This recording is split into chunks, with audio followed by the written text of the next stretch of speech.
네, 오늘 이제 요한복음 11장으로 넘어갑니다. 요한복음 11장은 모두 잘 아시는 나사로를 예수님께서 죽은 나사로를 살리시는 사건이 기록되어 있습니다. 요한복음은 제가 지난번에도 몇 차례 설명을 드린 바와 같이 1장에서부터 10장까지는 왜 예수님이 죽으실 수밖에 없으셨는가 하는 그 이유가 1장에서부터 10장까지 나오는 것입니다. 1장에서부터 10장까지의 내용이 왜 예수님께서 죽으실 수밖에 없으셨는가에 대한 이유가 나오는 거예요. 그 이유가 무엇이냐면 아무도 예수님을 못 알아보았기 때문이다 라는 것입니다. 한마디로 아무도 예수님을 못 알아봤기 때문에 예수님께서 빛으로 오셨음에도 불구하고 어둠이 깨닫지 못했기 때문에 아무도 깨닫지 못하더라는 거예요. 그래서 예수님께서 죽으실 수밖에 없는 그 어린 양으로 오셨다는 것이죠. 자, 요한복음 10장 마지막 구절 잠시 다시 한번 보겠습니다. 요한복음 10장 마지막 40절부터 제가 읽어보겠습니다. 40절부터 다시 요단강 저편 요한이 처음으로 세례 베풀던 곳에 가사 거기 거하시니 많은 사람이 왔다가 말하되 요한은 아무 표적도 행하지 아니하였으나 요한이 이 사람을 가리켜 말한 것은 다 참이라 하더라. 그리하여 거기서 많은 사람이 예수를 믿으니라. 이렇게 이제 말씀이 나옵니다. 자, 10장 마지막은요. 마치 1장에서 세례 요한의 장면으로 다시 돌아가는 것처럼 이제 장면이 맞춰지죠. 1장에서 세례 요한이 처음으로 세례 베풀던 곳으로 다시 돌아가셔서 거기에서 이제 10장이 맞춰집니다. 1장으로 다시 돌아가 보시면 1장 28절을 잠시 보겠습니다. 1장 28절 요한복음 1장 28절 여기 보시면 이 일은 요한이 세례 베풀던 곳 요단강 건너편 베다니에서 일어난 일이니라 이렇게 나옵니다.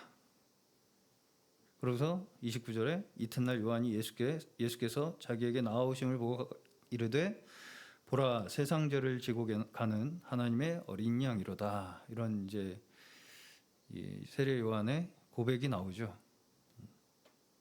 그 고백이 지금 어디서 일어났다고요? 요단강 건너편 베다니에서 일어났다는 것입니다. 요단강 건너편이라는 표현은요. 당시에 이 이스라엘의 중심 수도가 어디예요? 예루살렘이죠. 예루살렘에 성전이 있습니다. 이 예루살렘과 성전의 바깥에 있다는 얘기입니다. 그래서 요한복음은요. 의도적으로 예수님께서 이동하시는 그 동선을 자세하게 설명을 하면서 그 동선에 따라서 의미를 우리한테 설명을 하고 있습니다. 그래서 먼저 1장에서 시작이 어디냐면 예루살렘 바깥 요단강 건너편에서 시작을 합니다. 그러면서 이제 10장까지 계속 어떻게 이제 예수님께서 이동을 하시냐면 예루살렘과 갈릴리와 가버나움 이렇게 이곳들을 계속해서 왔다 갔다 하시면서 사역을 하세요. 지도 혹시 준비됐나요? 그래서 예루살렘에서 위에 다시 네, 갈릴리, 가버나움. 가버나움이 이제 예수님이 주로 거주하셨던 곳으로 이제 볼 수가 있어요. 그래서 갈릴리, 가나 나오죠. 디베랴. 여기 지역, 갈릴리 지역에서 예루살렘을 계속 왔다 갔다 하십니다. 네. 그 동선을 이제 따라서 예수님께서 사역을 하시는 거예요. 그리고 이 요단강 건너편이라는 것은 이 이스라엘 전체, 이 유대와 저 갈릴리, 사마리아 요 전체 지역 바깥에 있다라는 의미라는 것입니다. 이것을 잘 기억해 두시고 오늘 말씀을 함께 이해하시면 좋을 것 같습니다. 그래서 갈릴리에서는 주로 예수님께서 어떤 사역을 하시냐면 기적을 많이 행하세요. 기억나실지 모르겠지만 2장의 그 가나의 혼인잔치에서 물을 포도주로 바꾸는 사건도 갈릴리 가나입니다. 그리고 6장에서 오병이어의 기적도 갈릴리 지방에서 행하신 기적이에요. 여기서는 이제 주로 사람들이 예수님께서 행하신 그 기적을 보고 예수님을 쫓아다닙니다. 자, 근데 예루살렘으로 예수님께서 들어가시는 때가 정해져 있어요. 예수님께서는 언제 들어가시냐? 유대인의 절기에 무조건 들어가십니다. 유대인의 절기라 하면서 그러면서 이제 예루살렘으로 들어가세요. 예수님께서. 그래서 2장에서는 6월절에 들어가시고 5장에서는 안식일에 들어가시고 7장에는 초막절에 들어가시고 10장에서 수전절에 들어가시고 이렇게 어떤 절기에 예수님께서 예루살렘으로 들어가세요. 그러고서는 예루살렘에서는 공통적으로 들어가기만 하면 논쟁이 벌어집니다. 점점 그리고 들어가서 논쟁이 벌어지면 벌어질수록 계속해서 유대인들의 이 분노가 쌓입니다. 시기, 질투, 분노가 쌓여요. 점점 증오심이. 그러고서 이제 결국 8장부터는 예수님을 죽이고 싶어 합니다. 그래서 8장에서 돌을 들어서 던지려고 하고요. 그러고서 이제 10장으로 오면 이제 10장 39절 보시면 잡고자 하였다 이렇게 나옵니다. 그들이 예수를 잡고자 하였으나 잡아서 어떻게 해버리고 싶은 거잖아요. 그 예수님에 대한 시기와 미움이 아주 그냥 마음에 가득 차기 시작하는 거예요. 예루살렘에서 절기에 들어가서 뭘 일만 하셨다 하면 사람들이 화가 납니다. 그리고서 이제 그 절정이 이제 11장에서 절정이 이루어지는데 11장 53절을 보시면요. 11장 53절 보시면 이날부터는 그들이 예수를 죽이려고 모의하니라 이렇게 나옵니다. 11장부터는 이제 구체적으로 이 사람들이 모의를 하기 시작해요. 죽이기 위해서 예수님을. 자, 여기까지 보셨을 때 사람들이 예수님을 못 알아보죠. 못 알아봅니다. 자, 갈릴리는 말하자면 성전에서는 좀 떨어져 있죠. 그래서 이제 주로 그 갈릴리가 이제 보시면 호수이지만 커서 바다처럼 보이기 때문에 이제 성경에서 바다라고 기록이 돼 있는데 그 갈릴리 바다를 중심으로 어업을 주로 하던 그 어부들이 살던 지역이었어요.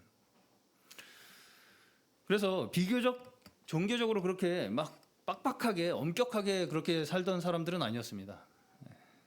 그럼에도 불구하고 이제 중심에서 떨어져 있기 때문에 예루살렘 중심에서 떨어져 있기 때문에 생활이 비교적 그렇게 넉넉하지 않은 궁핍한 지역이었던 것이죠. 그래서 이 사람들에게 있어서는 뭐가 시급하냐? 배고픈 게 시급한 겁니다. 배고파. 그리고 뭔가 내 필요가 빨리빨리 채워지기를 바래. 그런데 이제 예루살렘은 어떠냐면 바리새인과 사두개인들이 거기에 이제 주로 활동을 하면서 유대교의 중심지였죠. 성전이 있고 또 바리새인들은 율법을 엄격하게 지키면서 생활을 하던 그런 지역이 예루살렘이었습니다.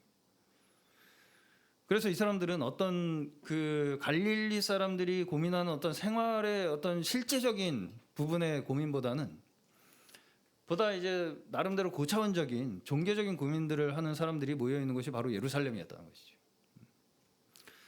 그런 이제 배경들을 가지고 성경의 사건들을 좀 보시면 이 사건들의 맥락이 더 이해가 잘 가실 것이라고 생각합니다. 자, 우리의 개인의 신앙의 경험으로 비춰봤을 때도 갈릴리 같은 이런 경험, 말하자면 당장의 내 필요, 지금 내가 뭔가 먹을 것이 필요하고 좀 이 아픈 게 빨리 치료가 됐으면 좋겠고 뭐 이런 이제 필요들,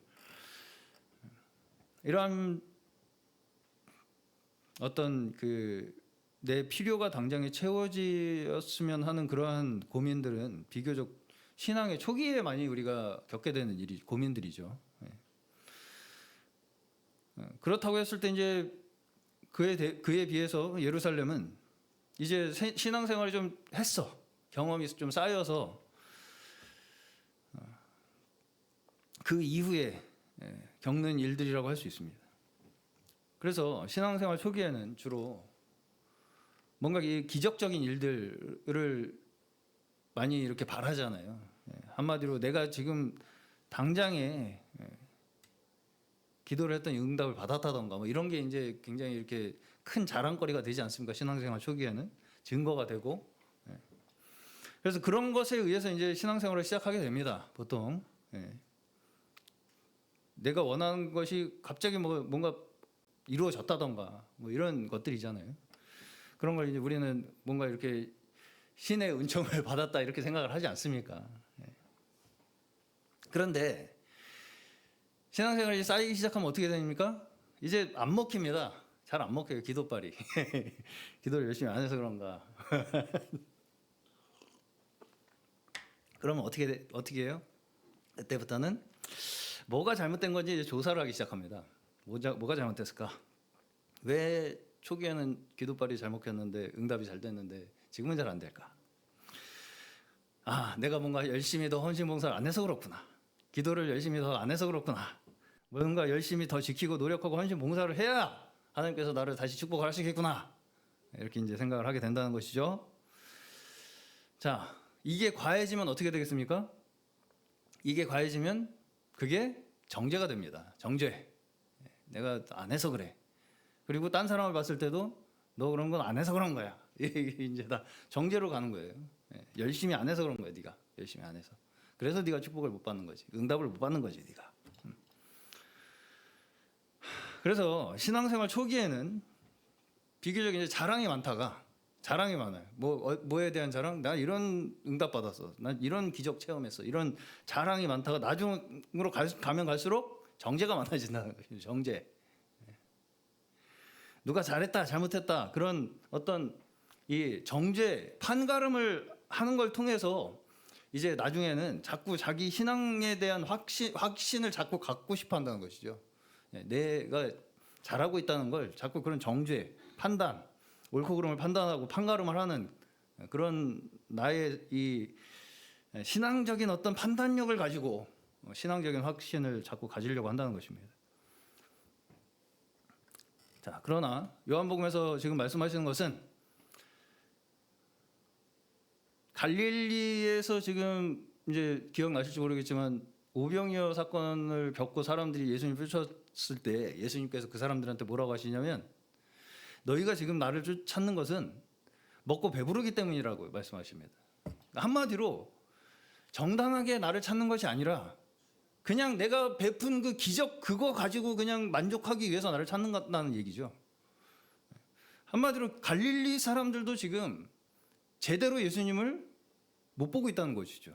갈릴리 사람들이 찾는 방식도 예수님을 제대로 찾고 제대로 예수님을 바라보지 못하고 있는 것이다라는 것입니다. 한마디로 기적으로 사람이 설득되지 않는다. 이것을 갈릴리에서 증거를 하시는 거예요. 기적으로 사람이 설득되지 않습니다. 왜? 기적을 베풀면요, 사람은 그 기적만을 바래요. 그러면 그렇다고 해서 유대인들한테는 예수님께서 뭐라고 하십니까? 10장에서는 막 싹군이라고 혼내시잖아요. 너희들이 싹군이다, 그러니까 도둑이다. 그러면 알아듣습니까? 못 알아듣죠. 못 알아듣습니다. 죽이려고 하죠. 그 말을 한 예수님을 죽이려고 해요. 다시 말해서 그렇게 잘못된 것을 지적한다고 해서 그 사람들이 고치느냐? 안 고친다는 것입니다. 그렇게 잘못된 것을 정죄해서 바로잡으려고 오신 분도 아니라는 것이죠. 그렇게 해서 알아듣지 않는다는 것입니다, 사람이. 그렇게 해서 알아들었으면 기적을 베풀어서 예수님을 믿을 수 있어. 또 잘못한 걸 지적해서 그 사람들이 제가 잘못했군요 해가지고 깨달아가지고 예수님을 믿을 수 있어. 그럼 예수님이 죽으실 필요가 없죠. 그렇죠? 둘 다 오해하더라는 것입니다. 예수님에 대해서 둘 다 모르더라. 기적을 보여줘도 모르고 잘못된 걸 바로 잡아 이렇게 얘기를 해줘도 모르더라. 라는 것입니다. 오히려 예수님이 하신 모든 일에 대해서 아무도 그 의미를 알지 못하고 결국은 예수님을 죽이려고 하더라. 이것이 10장의 결론입니다. 10장의 결론은요, 아무도 예수님을 알지 못하고요, 오히려 그 하신 일 때문에 예수님을 죽이려고 하더라. 다 합심해서. 이것이 10장의 결론입니다. 빛이 있으되 어둠이 깨닫지 못하더라. 이 1장에서의 처음에 그 말씀의 증명이 1장 2장에서부터 10장까지의 모든 내용인 거죠. 한마디로. 아무도 모르더라. 아무도 모르더라. 이게 이제 1장부터 10장까지 계속해서 사건들을 통해서 설명을 하고 있는 것입니다. 그리고 이제 10장의 마지막이 다시 원점으로 돌아오죠. 그러니까 바깥에서 예수님이 어린 양이심이 선포가 됐어요. 그리고서 들어가셨어요. 예루살렘으로, 유대 지역으로. 근데 결국 어떻게 됐어요? 배척됐죠. 갈릴리에서도 배척되고 예루살렘에서도 배척됐어요. 유대 지역에서도. 그래서 다시 바깥으로 쫓겨나셨어요. 죽이려고 하니까 사람들이. 그렇게 이제 동선이 되는 겁니다. 들어가셨는데 결국은 다시 쫓겨나더라. 이것이 1장부터 10장까지의 요약입니다. 아무도 못 알아듣고 결국은 예수님은 배척당하더라. 바깥으로. 그래서 다시 원점으로 돌아와서 요한이 처음 세례 베풀던 그 요단강 저편, 그렇죠? 갈릴리도 아니고 예루살렘도 아닌 아예 바깥으로 쫓겨나시다시피 예수님이 가게 되는 것입니다. 그리고 그걸 본 많은 사람들이 결국 뭘 가지고 믿게 되었다는 거 얘기합니까? 요한은 표적을 행하지 않았어요. 그렇죠? 그냥 예수님에 대한 말만 했어요. 요한은. 근데 그 말이 맞더라. 이렇게 고백을 합니다. 세례 요한이 예수님에 대해서 뭐라고 말한 게 맞다는 얘기겠습니까? 세상 죄를 지고 가는 하나님의 어린 양이라는 말이 맞더라는 것입니다. 예수님 잘못한 거 있어요? 없는데 그 사람들이 그렇게 배척하는 것 때문에 결국 쫓겨나시잖아요.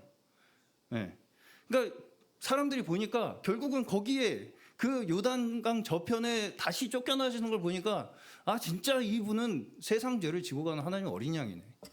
그 말이 맞네. 라는 것을 고백하더라는 것이죠. 표적을 보고 믿는 것이 아니라 그 예수님이 행하신 것을 받아들이지 않고 배척하는 사람들에 의해서 예수님이 그렇게 쫓겨나시는 그 상황을 보니 요한이 최초에 한 그 예수님에 대한 설명이 맞더라.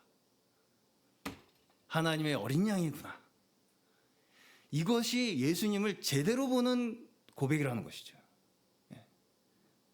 뭔 기적을 행하는 놀라운 능력이 있는 분이다. 이게 아니고 또 모든 것을 다 꿰뚫어 보시고 죄를 낱낱하게 지적을 하시 이것도 아니고요. 그걸 받아들이지 못하는 우리에 의해서 배척되신 분이라는 것이 어린 양이라는 이 말씀의 의미라는 거예요. 배척되셨다. 예수님은 배척되셨습니다. 우리에게. 우리가 받아들이지 못하는 존재였다는 거예요. 다. 그러면 그 말이 정말이더라 라고 하는 그 고백이 예수를 진짜 믿는 믿음의 고백이라는 거예요. 지금 여기서 요한복음 10장 마지막 42절에서 다 참이라, 이 사람을 가리켜 말한 것은 다 참이라 그리하여 거기서 많은 사람이 예수를 믿었다고 하죠. 그러니까 예수님이 정말 이 세상의 죄를 지고 가는 어린 양이라는 것을 본 사람들의 그 증언과 고백이 바로 예수를 믿은 고백이라는 것입니다. 예수를 바로 본 사람들의 고백이라는 거예요. 아, 우리 죄 때문에 우리가 못 받아들여가지고 저렇게 쫓겨나셨구나.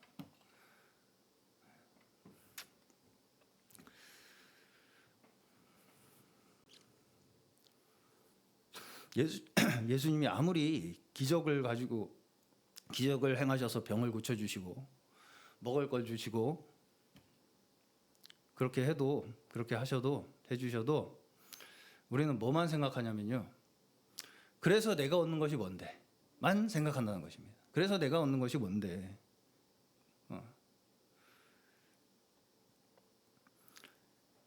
그래서 왜 그 일을 예수님께서 지금 행하고 계시는가에 대한 의미는 생각하지 않고 지금 당장에 그 일을 하셔서 나한테 얻어지는 게 뭔가만 생각을 한다는 것입니다. 사람들이. 그래서 결국은 예수님은 아무런 잘못을 한 게 없는데도 갈릴리에서도 못 계시고 예루살렘에도 못 계시고 결국 요단강 저편으로 쫓겨가시는구나. 이것이 그 사람들이 지금 예수님을 보며 어린 양이라고 하는 고백을 받아들인 것입니다. 자, 표적이 중요한 것이 아니고요. 지금 여기 요한은 아무 표적도 행하지 아니하였는데 그 한 말을 가지고 지금 예수님을 믿은 거잖아요. 그게 무슨 말이냐면 표적이 중요한 게 아니라는 것이죠.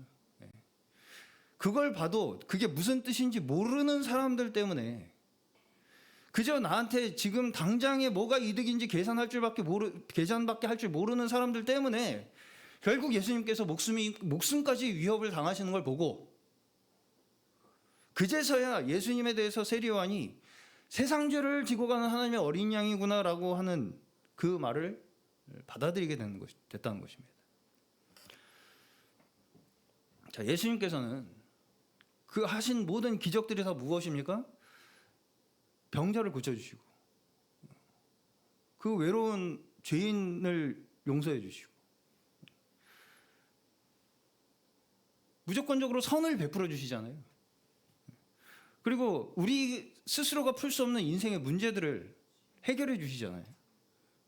근데 그 분이 왜 그런 일을 하시는지는 관심이 없고 뭐가 생기느냐 이거죠. 나한테 지금 당장에 뭐가 생기느냐. 그래서 병이 고쳐졌느냐 잘. 이 사람 그래서 병 잘 고치는 사람이냐. 이거밖에 관심이 없다는 것입니다. 그리고 또 이 바리새인 유대인들은 그 사람이 그런 일을 할 자격이 있느냐 없느냐 이런 것만 따지고 있다는 것이죠. 그러니까 그 일을 하는 것이 나한테 이득이 뭐가 되느냐만 계산을 한다는 것입니다. 그러니까 계산을 해보니까 그 사람이 하는 일이 나한테 도움이 안 돼. 이득이 안 돼. 그럼 어떻게 해야 돼요? 제거해야죠. 제거해야죠. 나한테 도움이 안 되잖아요. 그게 뭐 좋은 일이고 나쁜 일이고 상관이 없습니다. 당장에 나한테 그게 이득이 되지 않기 때문에.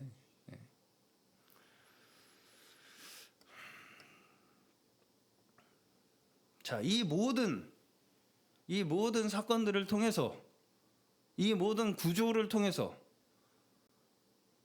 예수님이 누구신가를 보는 사람이 예수를 믿는 것입니다. 대단한 일을 하신다 이게 아니고요. 그 선한 일을 하시는 그것을 우리가 알아보지 못하는 사람들이라는 거예요.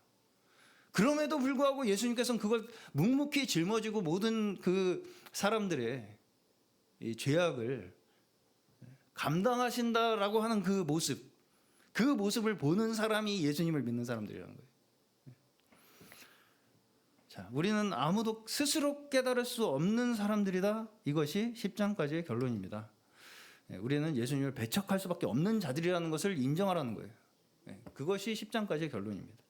자, 그러면 해결책이 뭐냐? 이겁니다. 이제 해결책이 뭐냐? 그 해결책이 이제 11장부터의 내용입니다. 그 11장부터의 내용이 이제 그러면 해결책이 뭐냐? 어떻게 해야 되냐? 우리는.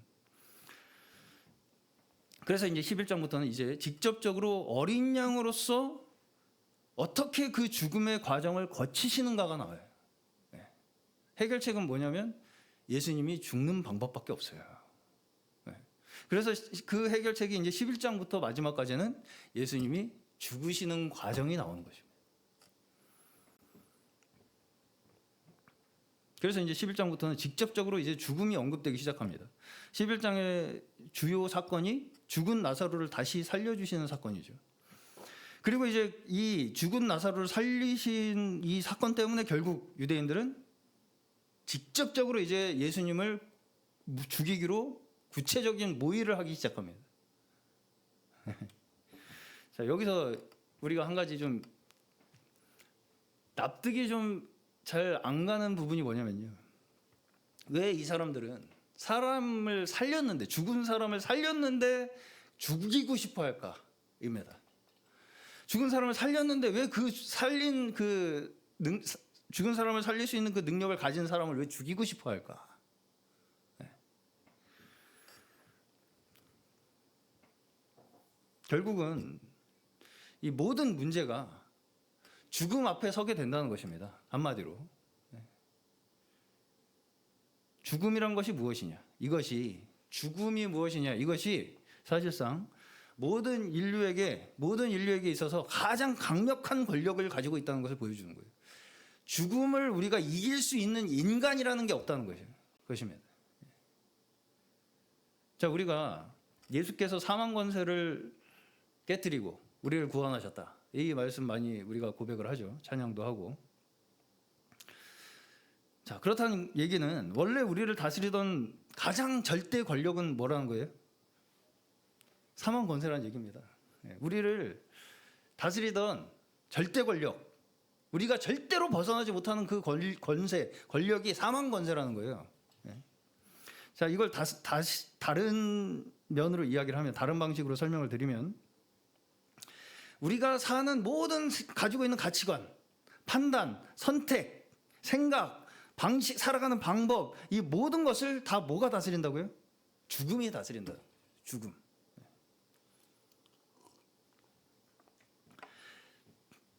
자, 여기서 죽음이 다스린다라고 하는 것이 우리가 하는 일이 뭐가 나쁜 짓을 한다, 무슨 도덕적으로 무슨 어떤 굉장히 위법한 일을 저지른다라고 하는 어떤 그런 도덕적인 기준에 대한 얘기가 아닙니다. 죽음이 다스린다는 얘기는, 자, 간단하게 말씀을 드리면, 간단하게 죽음이 다스린다는 말이 무슨 뜻인지를 간단하게 제가 말씀을 드리면, 지금 나한테 내 눈앞에 있는 이게 전부라고 생각하는 것이 죽음에 의해서 다스려지는 삶입니다. 내가 지금 보고 있는 이게 전부야. 그렇게 생각하고 사는 그 모든 삶이 죽음에 의해 다스려지는 삶이에요. 자, 다시 말해서 예수님께서 오병이어의 기적을 베푸셔서 먹을 걸 주셨잖아요. 그런데 사람들은 먹고 배부른 게 다예요. 그냥 그게 다잖아요. 지금 내가 지금 먹은 게 다야. 그 이상 뭐가 없어요. 그게 사망 권세에 의해서 사는 사람의 모습이라는 것입니다. 예수님께서 병을 고쳐주시면 병이 고쳐진 게 다라고 생각하는 거예요. 그냥 나 병 고쳐졌네. 좋네. 끝. 왜 우리가 그렇게 산다고요? 죽음이 다스리기 때문이라는 것입니다. 그게 다 죽음이 다스리기 때문에 우리를.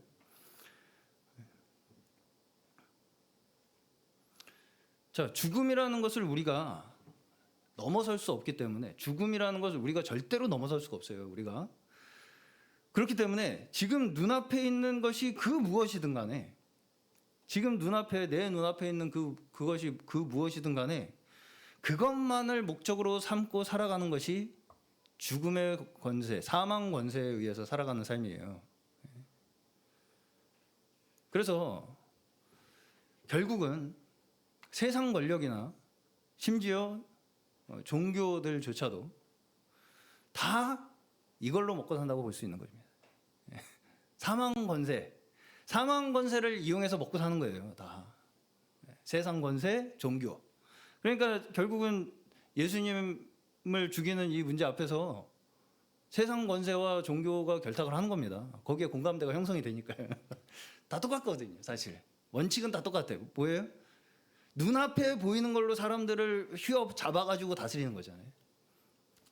더 이상 없어, 니네. 내가 얘기하는 게 다야.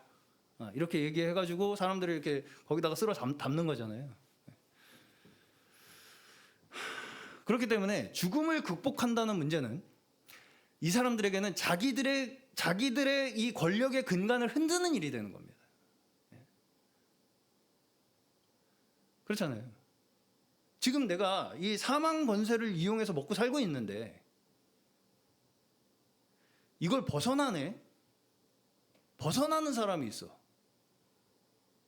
그러면 그 사람은 나한테 위협이 되는 겁니다. 예.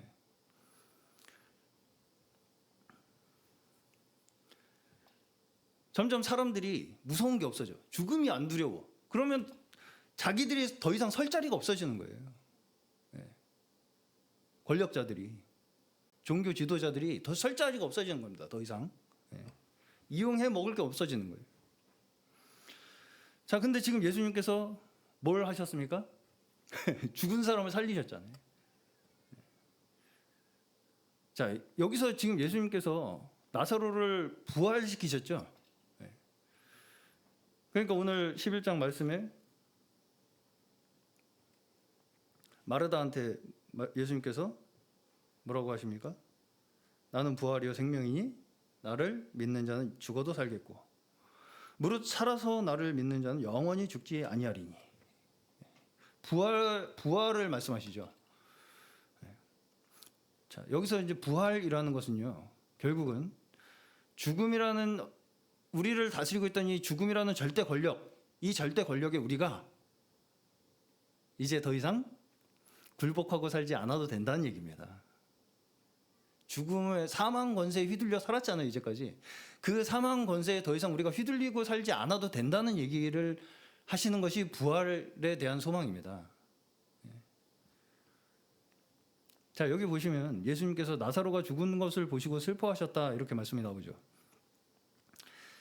11장 33절 보시면 예수께서 그가 우는 것과 또 함께 온 유대인들이 우는 것을 보시고 심령의 비통이 여기시고 불쌍히 여기사 이르시되 그를 어디 두었느냐 이르되 주여 와서 보시옵소서 보옵소서 하니 예수께서 눈물을 흘리시더라. 여기서 예수님께서 슬퍼하시고 눈물을 흘리신 것이 이유가 무엇일까요? 예수님께서는 분명히 지금 곧 내가 살릴 건데 나사로를 슬퍼서 오셨을 거예요.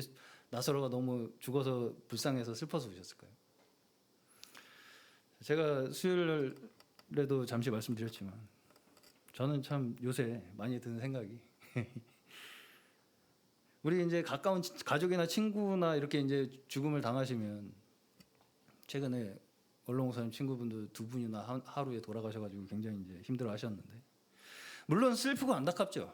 인지상정입니다. 그게 우리가 인간이 느끼는 당연한 감정입니다. 자, 근데 이제 조금 더 생각을 해보면 세상을 떠난 당사자는 더 이상 고통이나 슬픔이 없습니다. 그렇죠? 오히려 우리가 슬퍼요. 우리만 힘들어. 과연 먼저 주님께 간 분들은 남아있는 우리가 어떻게 슬퍼하기를 바랄까요? 안타까워서 막 불쌍해서 슬퍼하길 바랄까요? 세상을 떠난 먼저 가신 분들이 우리를 볼 때 우리가 막 울어. 그거 보고 안타까워서 예수님처럼 우실 것 같아요. 너희 참 아직도 그 죽음 앞에서 그렇게 무력하구나. 그 슬픔입니다. 지금 예수님의 슬픔은요, 그 슬픔이에요.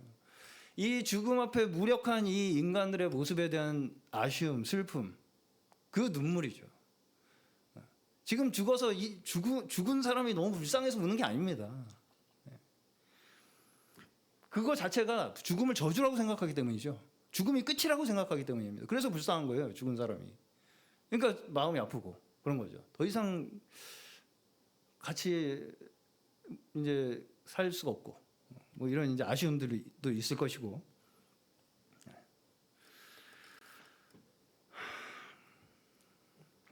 시편에서는 경건한 자들의 죽음은 여호와께서 보시기에 귀중한 것이라고 말씀합니다.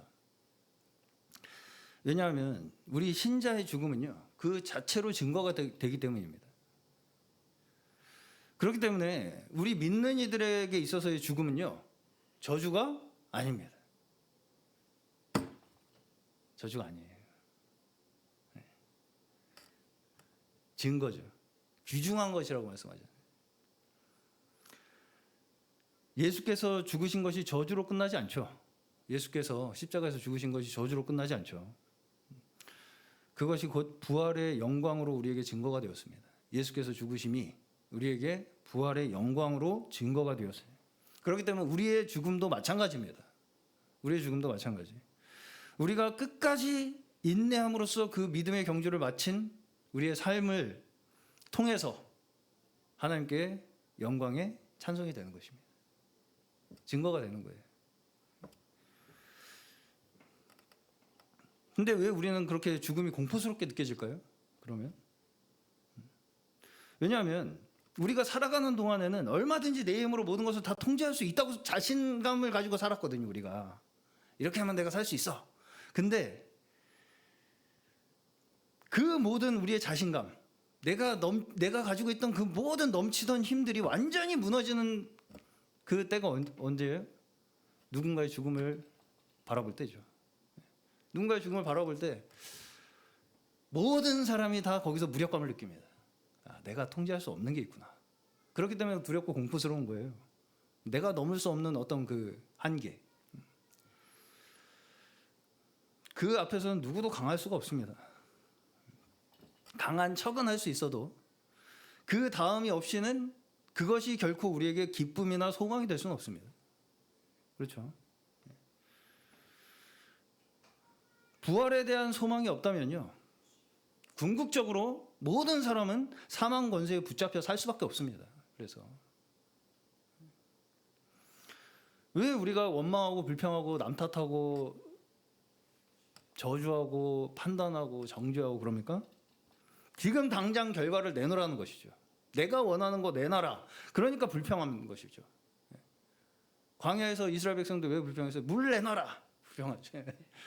고기 내놔라. 불평하잖아요, 계속. 왜 당장의 결과가 있어야 됩니까? 그 다음이 없으니까요. 그 다음이란 건 없어요, 우리에게. 내일은 없어. 지금 내놔. 이게 죽음의 권세 가운데 사는 사람의 모습이라는 거예요.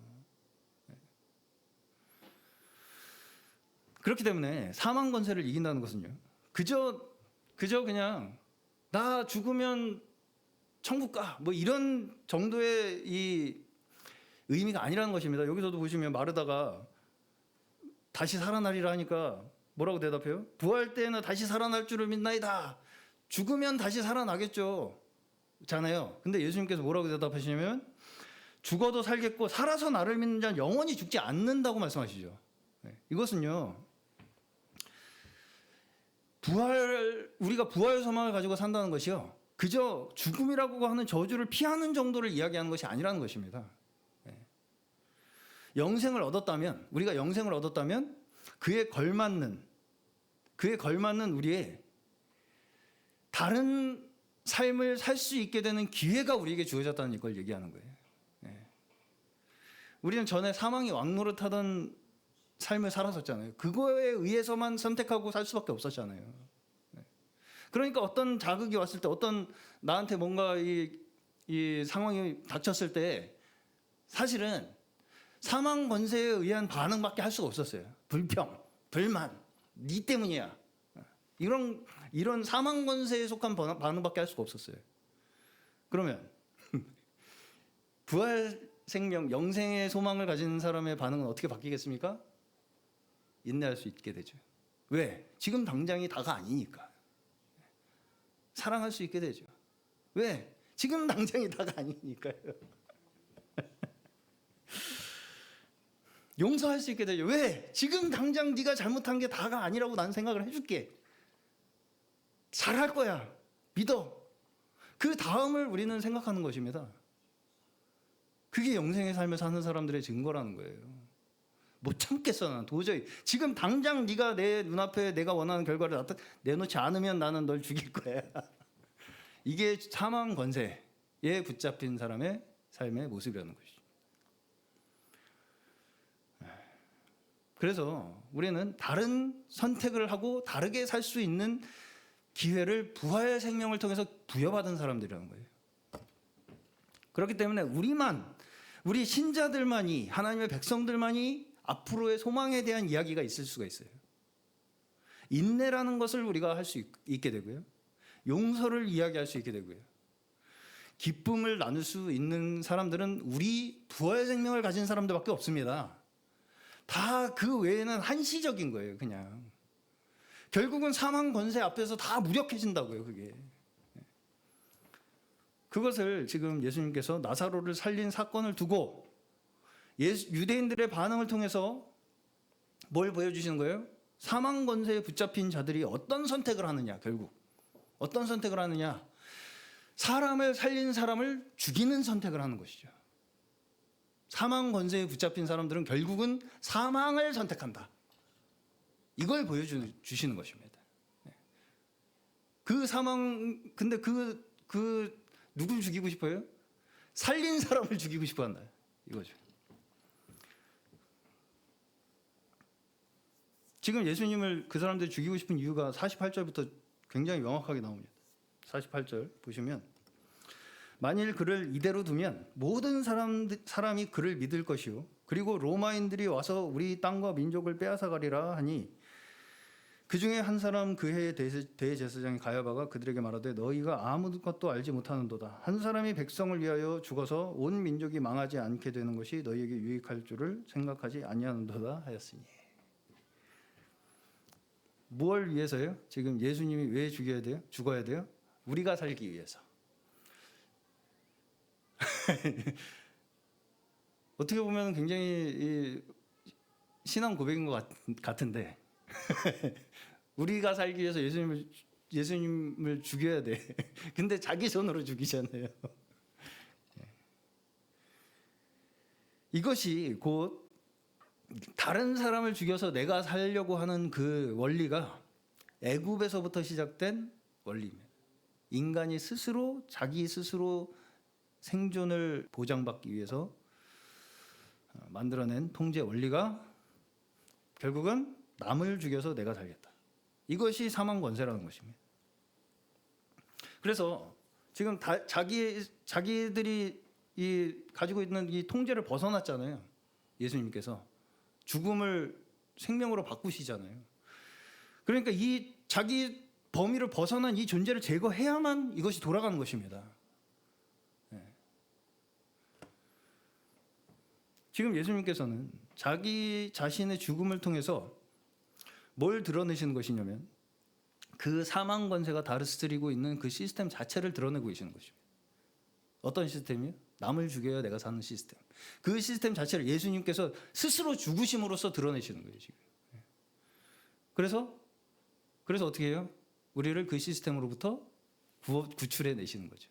애굽에서 우리를 구원해 내셨듯이 우리를 구출해 내시는 것입니다. 그 사망 권세의 시스템으로부터. 그렇기 때문에 결국 어린 양이신 예수께서 죽으심으로써만이 우리에게 구원이 된다는 거예요. 죽으시는 방법밖에 없어요. 그래서 예수님이 살아 계셔서 그냥 기적만 해가시고 말씀만 하셔가지고는 안 된다는 겁니다. 그렇게 해서는 못 알아들어요, 우리가. 예수님께서 죽으시는 걸 우리가 보고 그 살과 그 피를 우리가 먹어야 우리의 생명이 된다는 것입니다. 죄와 사망이 우리를 다스리고 있는데도 우리는 그게 우리가 사는 길이라고 착각하고 살죠. 그리고 우리가 사는 길이라고 생각하는 그 길을 지키기 위해서 예수를 죽입니다. 그런데 우리는 그 예수의 죽음을 통해서 우리가 살려고 했던 그 방법이 죽음이었다는 것을 깨닫게 되죠. 이게 내가 살려고 발버둥 치던 그 방법들이 결국은 죽음으로밖에 이 결과가 안 나오는구나.